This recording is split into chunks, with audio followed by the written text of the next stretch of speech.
Hi friends, welcome back to my channel Geetha Sukumar. ఈరోజు ఏంటంటే colour rice చేస్తున్నాను. నేను 2 గ్లాసెస్ రైస్ తీసుకున్నాను. ఇందులో గాను 2 స్పూన్స్ ఆయిల్ తీసుకోవాలి. తర్వాత మనము మసాలా దినుసులన్నీ వేసేసుకోవాలి. కొంచెం వేగిన తర్వాత కరివేపాకు, తర్వాత టమోటాలు 2 గ్లాసెస్ వాటర్కి 2 టమోటాస్ సరిపోతాయి. ఇంకా కొంచెం కలర్ కావాలి అనిపించే వాళ్ళే ఇంకొన్ని 2 టమోటాస్ వేసుకున్నారు అంటే కలర్ బాగా వస్తుంది. కలర్ కావాలి అంటే టమోటాస్ని ఎక్కువసేపు వేయిస్తే కనుక కలర్ బాగా వస్తుంది. లేదు కలర్ తక్కువగా లైట్గా కావాలి అనుకుంటే కనుక మీడియంగా వేయించుకుంటే సరిపోతుంది. తర్వాత వెల్లుల్లిపాయలు ఒలిచినవి వేసుకోవాలి. వీటి వల్ల చాలా టేస్టీగా ఉంటుంది రైస్. అవి వేగిన తర్వాత మసాలా వేసుకోవాలి. 2 స్పూన్స్ 1.5 స్పూన్ సరిపోద్ది. 2 గ్లాసెస్ రైస్కి 1.5 స్పూన్ మసాలా వేసుకుంటే సరిపోతుంది. తర్వాత ధనియాల పొడి 1 స్పూన్ వేసుకొని బాగా వేయించుకోవాలి.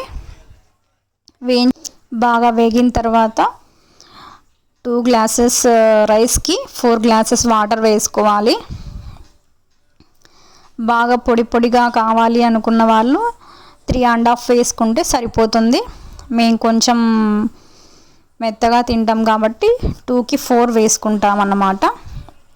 ఇలా వేసుకున్న తర్వాత ఈ రైస్కి వేసుకున్న తర్వాత రుచికి సరిపడా అంటే మనం చేసే రైస్కి సరిపడా ఉప్పుని వేసేసుకోవాలి.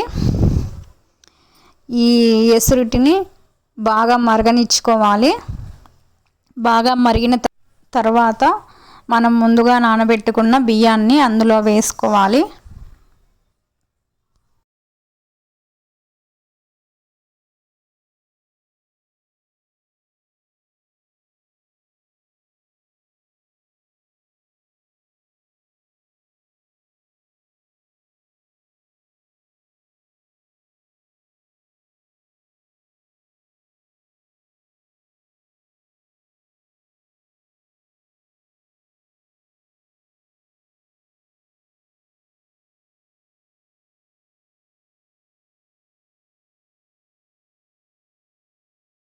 బియ్యం వేసుకున్న తర్వాత బాగా కలుపుకోవాలి. ఇలా కలిపిన తర్వాత ఒక 5 మినిట్స్ బాగా ఉడకనివ్వాలి.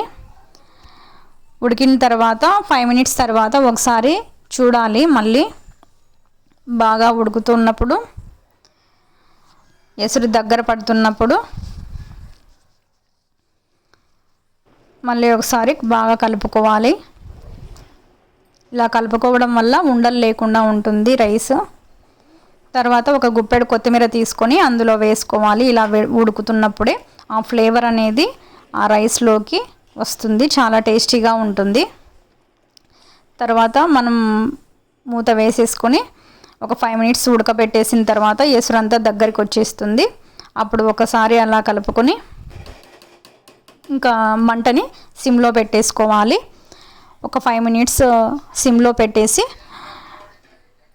10 మినిట్స్ తర్వాత ప్లేట్ ఓపెన్ చేసి చూడాలి. ఆ ఆవిరికి బాగా మగ్గుతుంది రైస్.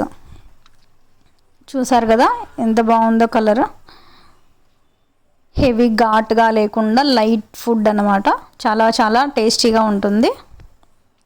నేను ఇందులోకి బోటి కర్రీ చేసుకున్నాను. చాలా చాలా టేస్టీగా ఉండింది. నచ్చితే మీరు కూడా ట్రై చేయండి. ఈ వీడియో మీకు నచ్చినట్లయితే please like, share, comment and subscribe to my channel. Thank you very much అండి. బాయ్.